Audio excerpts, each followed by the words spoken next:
Akan menghantarkan sedikit tentang apa sih itu semiotika. Pada komunikasi, semiotika itu gak ada batasannya. Semiotika adalah kajian mengenai produksi sosial dan komunikasi. Komunikasi menjadi hal yang utama dalam sebuah interaksi satu dengan yang lainnya. Dari sekian banyaknya bentuk komunikasi di dalam media, televisi, iklan adalah salah satunya. Bismillahirrahmanirrahim. Assalamualaikum warahmatullahi wabarakatuh.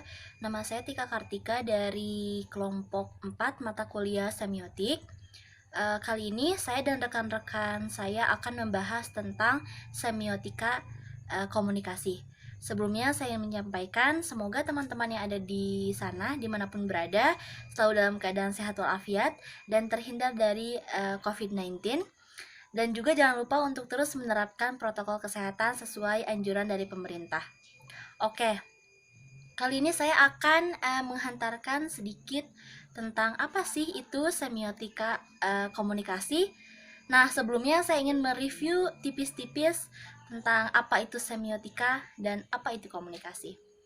Nah, seperti yang teman-teman sudah ketahui ya, pasti sudah sangat hafal apa itu semiotika. Nah, jadi semiotika itu adalah ilmu yang mempelajari atau mengkaji tentang tanda. Nah, semiotika juga berperan sebagai ilmu atau metode analisis untuk mengkaji tanda. Tanda-tanda adalah perangkat yang dekat dengan manusia, ada di tengah-tengah manusia. Tanda hadir untuk dimaknai dan memaknai suatu hal, kemudian menghasilkan suatu pesan atau pemahaman bagi manusia.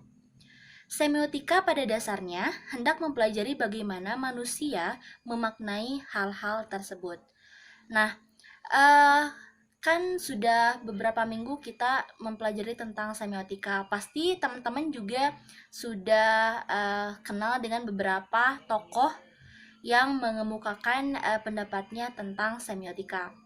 Ada Ferdinand de Saussure, kemudian ada Roland Barthes, dan masih banyak lagi. Di sini Ferdinand de Saussure mengatakan bahwa semiologi menurut Saussure didasarkan pada anggapan bahwa selama perbuatan dan tingkah laku manusia membawa makna atau selama berfungsi sebagai tanda, harus ada di belakangnya sistem pembedaan dan konvensi yang memungkinkan dibangunnya semiotika. Nah, kemudian tokoh yang kedua saya ambil dari Charles Sanders Peirce. Menurut Peirce, dia kan seorang ahli filsafat dan logika. Menurut dia, penalaran manusia senantiasa dilakukan lewat tanda. Artinya, manusia hanya dapat bernalar lewat tanda. Dalam pikirannya, logika sama dengan semiotika, dan semiotika dapat diterapkan pada segala macam tanda. Nah, itu sedikit review tentang semiotika. Kemudian kita sekarang bahas tentang komunikasi. Sepertinya kata komunikasi sudah lumrah sudah lumrah ya. Teman-teman pasti tahu apa itu komunikasi. Nah, di sini komunikasi adalah suatu kegiatan atau proses pengiriman dan penerimaan pesan antara dua orang atau lebih untuk mendapat suatu pemahaman yang diharapkan.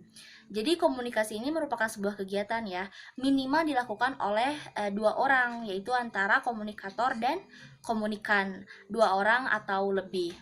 Nah, pasti teman-teman juga sudah tahu di dalam komunikasi itu ada dua jenis. Yang pertama ada komunikasi verbal dan yang kedua ada komunikasi non-verbal. Di dalam komunikasi verbal juga itu ada dua macam. Yang pertama ada vokal, komunikasi vokal, yaitu berupa lisan. Dan yang kedua ada komunikasi non-vokal, itu berupa tulisan. Kemudian di ranah komunikasi non-verbal itu ada dua macam juga. Yang pertama komunikasi vokal seperti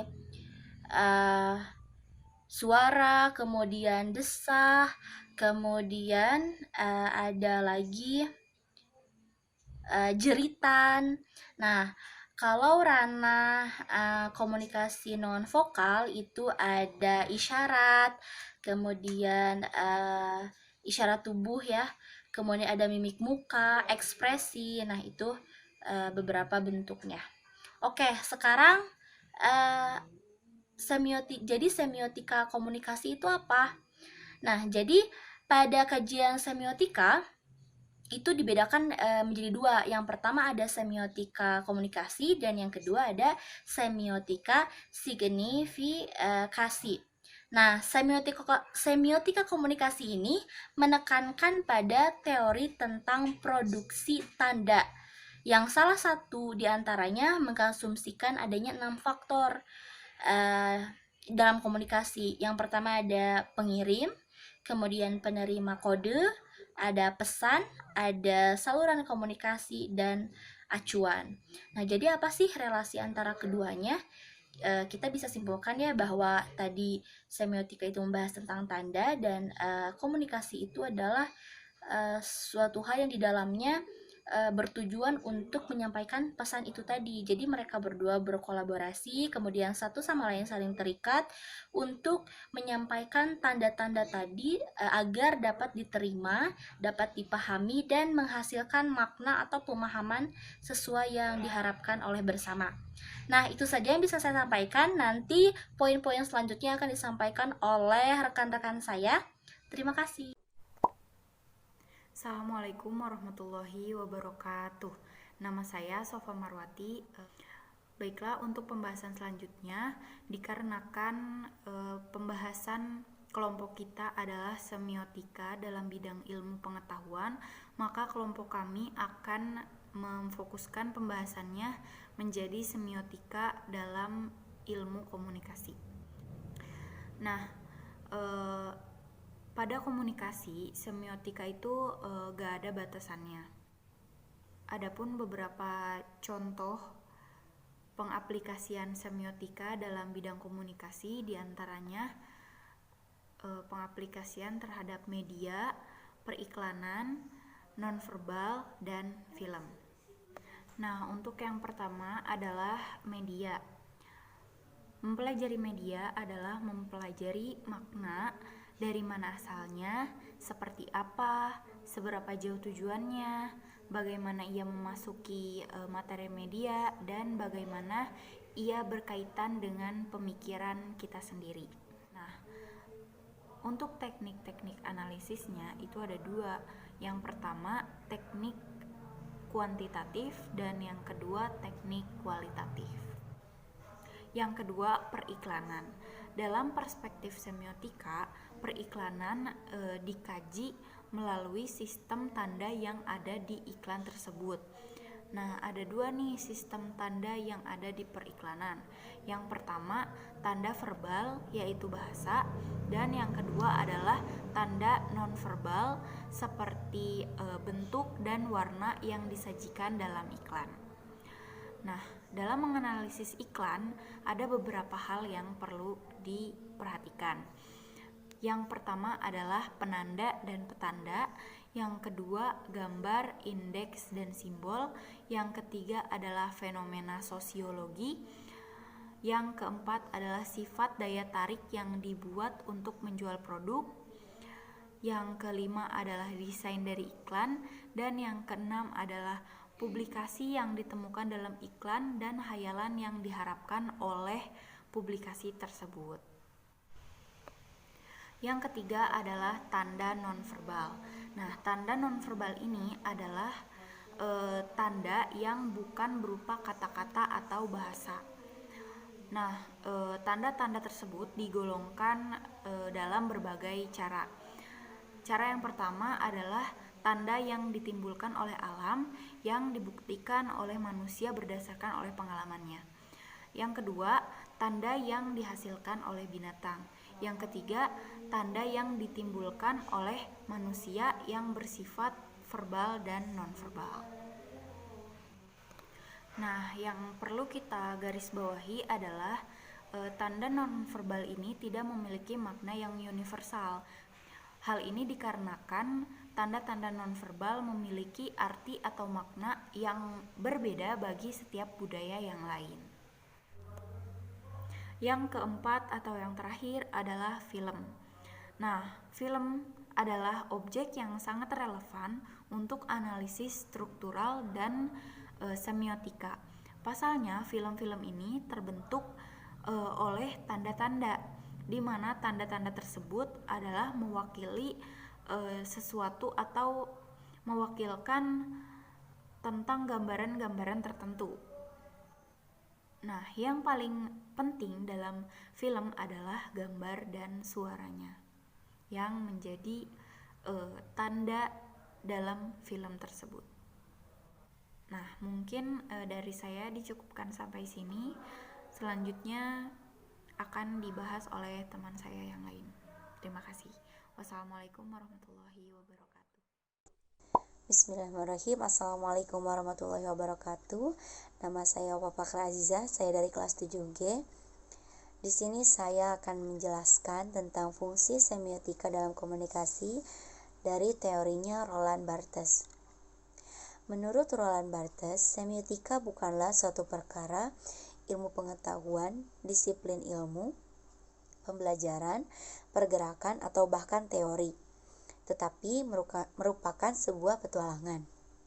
Semiotika memiliki tujuan untuk menerjemahkan dan menginterpretasikan sains, baik berupa verbal atau yang disebut juga dengan linguistik, dan nonverbal.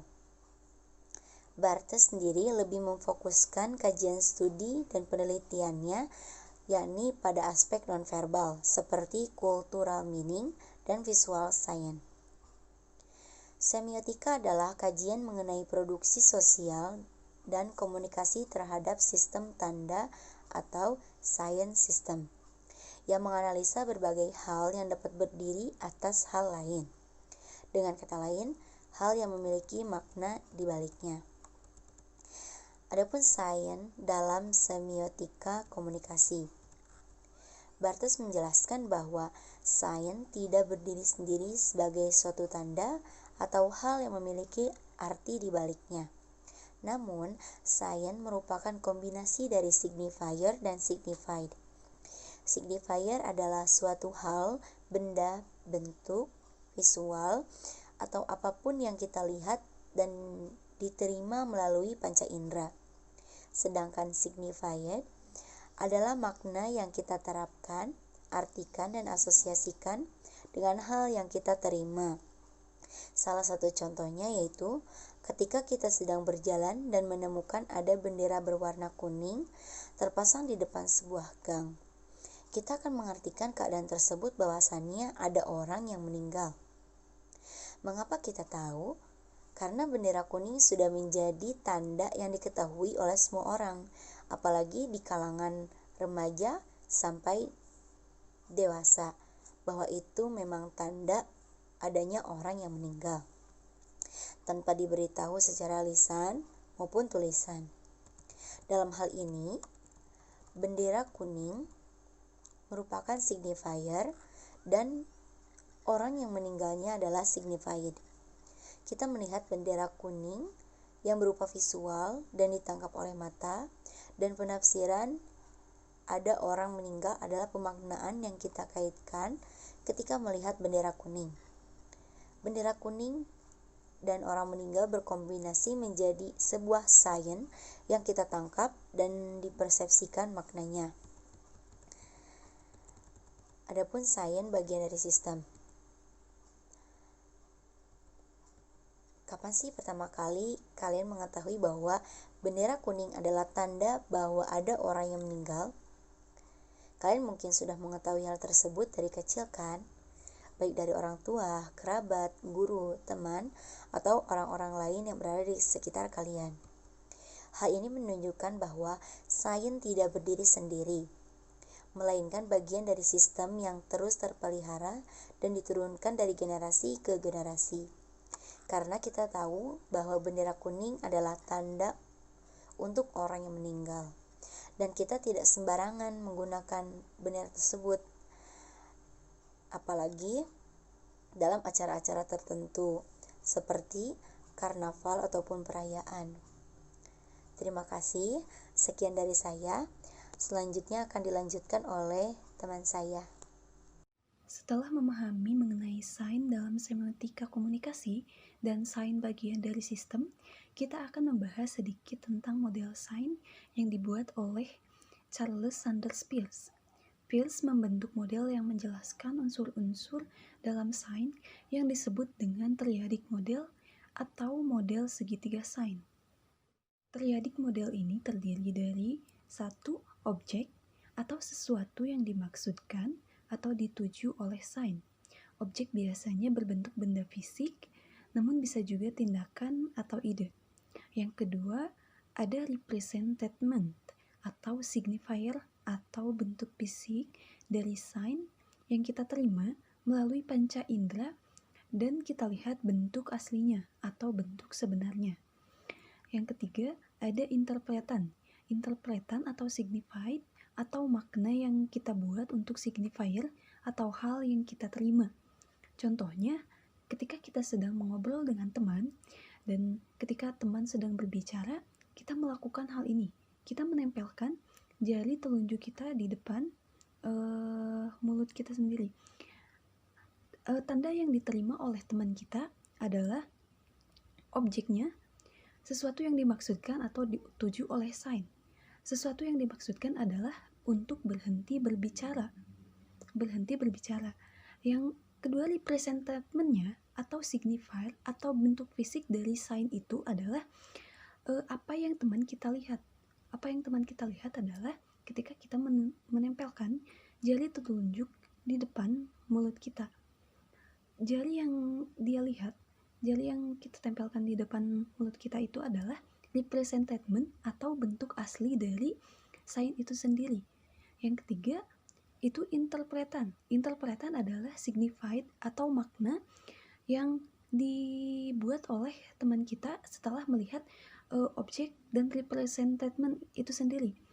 Teman kita akan memaknai apa yang kita lakukan atau memaknai tanda yang kita berikan sebagai larangan untuk dia berbicara, untuk membuatnya berhenti berbicara. Jadi dalam segitiga konsep ini, dalam suatu tanda ada tiga aspek yang terdapat dalam triadic model yang dibuat oleh Charles Sanders Peirce. Yang pertama objek, yaitu larangan untuk berbicara. Yang kedua, representatement atau signifier atau bentuk fisik dari sains tersebut, yaitu jari telunjuk yang diletakkan di depan mulut. Dan ketiga adalah makna yang didapat ketika orang melihat tanda itu atau interpretan. Hal ini, manusia mempunyai keanekaragaman akan tanda-tanda dalam berbagai aspek di kehidupannya, di mana tanda linguistik menjadi salah satu yang terpenting. Dalam teori semiotika ini, fungsi dan kegunaan dari suatu tanda itulah yang menjadi pusat perhatian. Tanda sebagai alat komunikasi merupakan hal yang teramat penting dalam berbagai kondisi, serta dapat dimanfaatkan dalam berbagai aspek komunikasi. Jadi dalam ilmu komunikasi atau dalam aspek komunikasi ini, teori semiotika sangat dibutuhkan atau sangat berguna bagi kelancaran komunikasi. Karena dalam suatu komunikasi akan ada muncul tanda-tanda atau sign yang ditunjukkan oleh salah satu orang atau yang kita lihat, dan teori semiotika ini akan membantu kita memahami apa makna atau arti dari tanda atau sign tersebut. Peran semiotika dalam sebuah iklan. Sebagai makhluk hidup yang diharuskan memiliki keterkaitan dengan sosial, komunikasi menjadi hal yang utama dalam sebuah interaksi satu dengan yang lainnya. Alat untuk berkomunikasi tidak hanya secara verbal, melainkan ada juga yang non-verbal. Non-verbal ini seringkali disebut dengan komunikasi tanda atau semiotika. Semiotika menjadi salah satu ilmu yang mempelajari tentang tanda untuk menyampaikan pesan komunikasi secara tersirat. Semiotika konsep Charles Sanders Peirce lebih mengutamakan ilmu tanda sebagai bagian dari kehidupan. Menurut Peirce dalam salah satu jurnal, kehidupan manusia tidak bisa dilepaskan dari sebuah tanda. dan tanda senantiasa memiliki muatan makna. Selain itu, karena Peirce merupakan salah satu filsuf asal Amerika yang sangat concern mengenai kajian komunikasi tanda, Peirce meyakini bahwa manusia sebagai makhluk bernalar akan selalu berpikir dengan tanda, sehingga tanda menjadi salah satu unsur untuk berkomunikasi. Kajian komunikasi mengenai tanda dapat dilihat dari segi logo, kata-kata, ikon, gambar, dan sebagainya termasuk juga iklan. Iklan menjadi salah satu kajian semiotika yang banyak sekali diteliti. Iklan merupakan proses komunikasi dan gejala semiotika yang berfungsi sebagai alat pemasaran dan sekaligus pembentukan citra pada sebuah iklan. Perusahaan-perusahaan besar berlomba-lomba dalam membuat iklan komersil pada televisi dengan tujuan untuk mempromosikan sebuah produk, baik itu produk kecantikan, produk kesehatan, institusi, dan lainnya untuk mendapatkan sebuah keuntungan. Peran semiotika dalam sebuah iklan yang pertama adalah representasi. Iklan memiliki berbagai macam logo yang berfungsi sebagai alat komunikasi yang bermaksud untuk menyampaikan sebuah makna pada penonton ataupun pembaca. Sebuah tanda berupa slogan atau logo dalam iklan akan merepresentasikan dari produk tersebut, sehingga pembaca atau penonton akan mengerti klaim atau sebuah pengakuan daripada produk tersebut secara tersirat. Yang kedua adalah daya tarik. Tidak dipungkiri bahwa tanda dalam sebuah iklan menjadi daya tarik tersendiri bagi sebagian orang. Karena tanda biasanya akan memunculkan sebuah rasa penasaran seseorang sehingga akan memberikan efek dan seseorang tersebut akan mencari tahu makna yang sebenarnya mengenai tanda tersebut. Pada sebuah iklan komersil, contohnya adalah produk kecantikan, seringkali iklan tersebut menggunakan seorang model berparas cantik, putih, tinggi, langsing sebagai ikon dari produk tersebut. Hal ini akan membuat seseorang yang melihatnya tertarik dan beranggapan bahwa produk tersebut akan memberikan efek di mana seseorang yang memakainya atau menggunakannya akan menjadi cantik seperti model pada iklan tersebut. Assalamualaikum warahmatullahi wabarakatuh. Selanjutnya adalah pembahasan mengenai kekuatan semiotika dalam pesan iklan. Nah, segala sesuatu yang dapat diamati atau dibuat teramati dapat disebut dengan tanda. Karena itu, tanda tidaklah terbatas pada benda. Adanya peristiwa, tidak adanya peristiwa, struktur yang ditemukan dalam suatu kebiasaan, semua ini dapat disebut dengan tanda. Salah satunya dalam ilmu komunikasi, dari sekian banyaknya bentuk komunikasi di dalam media, televisi, iklan adalah salah satunya. Iklan merupakan salah satu cara untuk menyampaikan informasi atau pesan dengan menggunakan berbagai bentuk komunikasi di dalamnya, dan biasanya digunakan untuk mencapai beragam efek. Nah, dari segi komunikasi, rekayasa unsur pesan sangat tergantung dari siapa halayak sasaran yang dituju dan melalui media apa iklan tersebut sebaiknya disampaikan. Karena itu, untuk membuat komunikasi menjadi efektif, harus dipahami betul siapa halayak sasarannya secara kuantitatif maupun kualitatif. Alexander Peirce mendefinisikan semiotika sebagai studi tentang tanda dan segala sesuatu yang berhubungan dengannya, yakni cara berfungsinya, hubungan dengan tanda-tanda lain, pengirimannya, dan penerimaannya oleh mereka yang mempergunakannya. Nah, semiotika menjadi sebuah kekuatan yang menerpa pikiran dan para pembaca iklan. Tanda atau makna dalam sebuah pesan iklan yang tampil dalam bentuk visual akan memberikan dan membangun sebuah penafsiran tersendiri dibandingkan teks bagi para pembacanya. Nah, seorang manusia percaya dengan apa yang ia lihat dan dipahami, yaitu wujud visual. Lain halnya dengan sebuah teks seperti novel, puisi, atau cerpen sebagai wujud bentuk ungkapan yang harus dibaca dari sebuah bahasa yang hanya dimengerti oleh masyarakat tertentu. Seseorang yang tidak dapat membaca pasti akan memahami wujud visual yang dilihatnya. Sebuah wujud visual yang diketahuinya berdasarkan pengalaman hidupnya juga. Semiotika dalam sebuah pesan iklan akan memberikan pemahaman sebuah kenyataan atau realitas kepada pembaca iklan. Semiotika akan menanamkan sebuah encoding, pemahaman sebuah kenyataan yang pada akhirnya tidak dapat dipungkiri oleh pembaca iklan. Nah, kita tidak dapat menonton video atau audio yang disponsori secara komersial tanpa menemukan simbol dan tanda semiotik. Mereka menyerang pikiran kita dan mendorong kita untuk merespon, dan mereka itu ada di mana-mana.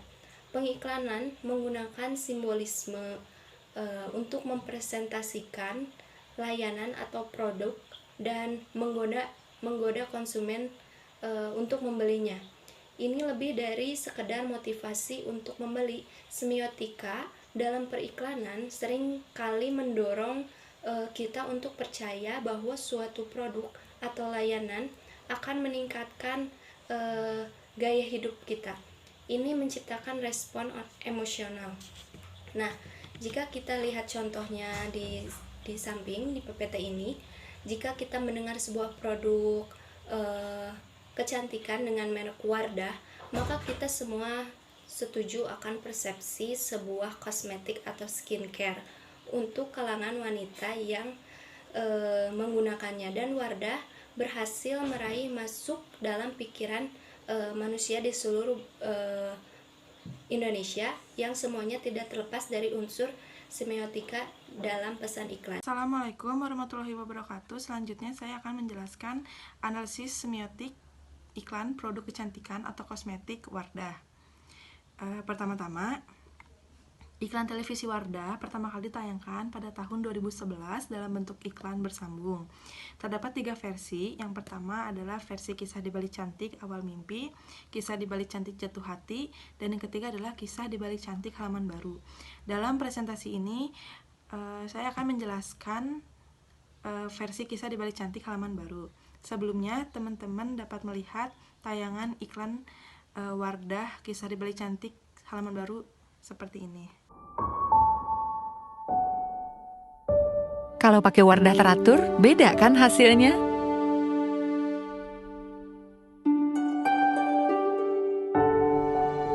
Yuk, Kak, makasih ya semuanya. Dari awal, kamu sudah memilih yang terbaik. Iya. Selalu ada Wardah di momen indahmu. Wardah, pilihan terbaik semua wanita. Sebelumnya, semiotika adalah ilmu yang mempelajari tentang suatu tanda. Dalam ilmu komunikasi, tanda merupakan sebuah interaksi antara makna yang disampaikan kepada orang lain melalui tanda-tanda. Berdasarkan teori Ferdinand Saussure, yaitu signifier dan signified. Penanda dilihat sebagai bentuk atau wujud fisik yang dapat dikenal melalui wujud karya tersebut, sementara pertanda sebagai makna yang terungkap. Lalu pada iklan Wardah merupakan sesuatu yang terkait dengan warna, isyarat, objek, dan sebagainya yang mempresentasikan suatu yang lainnya selain dirinya.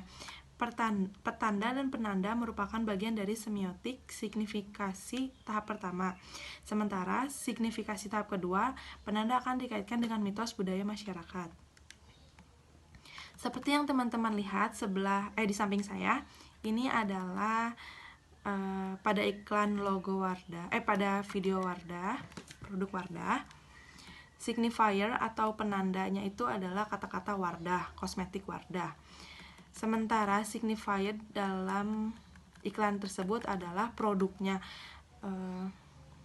Mungkin teman-teman sudah tahu produk Wardah itu adalah kosmetik dan yang bagaimana. Untuk analisisnya, penjelasan lebih lanjutnya, signifier atau penanda pada iklan Wardah versi kisah di balik cantik halaman baru menunjukkan aktivitas merias calon pengantin dengan kosmetik.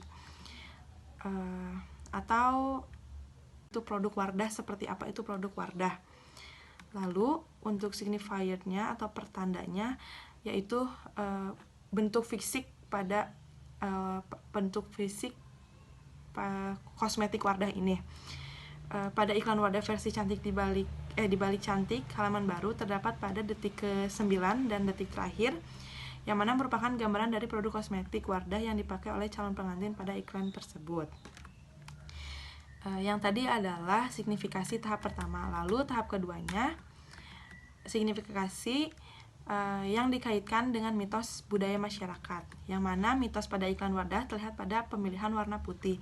Seperti yang kita ketahui, warna putih itu berdasarkan pada budaya masyarakat dipercaya akan kesucian kesakralan dalam agama Islam. Lalu pakaian yang dipakai oleh calon pengantin di iklan Wardah tersebut mempertegas bahwasannya dalam iklan di tengah dilaksanakan sebuah acara pernikahan. Ikut presentasi dari saya, contoh kosmetik Wardah. Terima kasih. Bismillahirrahmanirrahim. Assalamualaikum warahmatullahi wabarakatuh. Me Yasir Al-Fatah going to analyze an advertisement as the object of semiotic communication. Sebelumnya telah dijelaskan mengenai teori-teori dari semiotika komunikasi. Di sini saya akan menganalisis salah satu iklan dengan menggunakan teori Charles Sanders Peirce. Seperti yang dilihat, ada satu iklan di sini, Sprite. Saya akan menganalisis salah satu dari iklan tersebut, yaitu Kenyataan yang Menyegarkan. Dirilis tahun 2016. Kenyataan yang Menyegarkan ini salah satu iklan yang cukup unik karena iklan ini jarang-jarang menampilkan wajah atau muka seseorang. Di situ keunikannya hanya menampilkan miniatur dan seperti gelas atau hiu, buaya dan sebagainya. Langsung aja ke analisis yang pertama. Iklan ini berdurasi sekitar 32 detik dan gambar pertama bisa dilihat ada logo Sprite, terus lemon dan background gelembung-gelembung. Saya akan menganalisis maknanya. Di sini ada logo Sprite, terus ditambah lemon dan gelembung. Sebagai background yang menandakan minuman ini tuh bersoda, terus mengandung rasa lemon. Terus logo Sprite di tengah itu menandakan bahwa ini tuh brand Sprite, terus diperbesar agar lebih jelas, lebih tegas kepada orang yang menyaksikannya. Terus logo lemon, lemon ini menandakan bahwa ini rasa lemon, dan gelembung-gelembung yang dalam minuman biasanya kan mengandung karbonasi, itu mengandung soda. Oke, di gambar kedua ada gambar es batu yang mulanya itu sebenarnya blur dulu, terus tidak terlihat oleh orang yang menyaksikan, dan terus ada es batu yang diperlihatkan dengan jelas agar orang menyaksikan itu melihat dengan jelas bahwa ini itu menandakan bahwa es batu. Ini dimaknai sebagai visual dari voice over, maksudnya visual dari voice over dari iklan tersebut yang menggambarkan orang sedang menuangkan air es batu dan mencampurnya dengan lemon. Itu maksudnya di gambar kedua itu dimaknai seperti itu. Oke, di gambar ketiga dilihat ada gambar miniatur hiu, terus ada buaya, akuarium, dan hiasan berbahan fiber. Sini ini dimaknai bahwa hiu yang melongo itu melihat buaya yang telah meminum Sprite karena memegang lehernya dan mengeluarkan gelembung. Kan biasanya minuman bersoda itu ada sendawa kayak manusia, dan sendawa itu ditandai dengan gelembung yang muncul di atas, dan hiu ini seperti ingin merasakan Sprite rasa lemon itu. Di gambar keempat itu ada scene yang berdurasi sekitar 19 detik. Itu menandakan bahwa bertujuan agar orang yang menyaksikan air yang dituangkan ke dalam gelas berlogo Sprite dan di dalamnya ada es batu terus memunculkan soda, itu dimaknai agar orang yang menyaksikan itu memiliki rasa ingin mencicipi secara langsung Sprite dan ingin langsung membeli produk tersebut. Lalu ada background warna putih. Ini masuknya ke rematik simbol. Rematik simbol di sini warna putih itu sendiri yang disimbolkan sebagai kesucian. Baik, segitu saja yang bisa kami sampaikan. Mohon maaf bila ada kata-kata yang kurang dimengerti atau kurang jelas. Bisa ditanyakan saja di kolom komentar di bawah ini. Nah, terima kasih. Wassalamualaikum warahmatullahi wabarakatuh.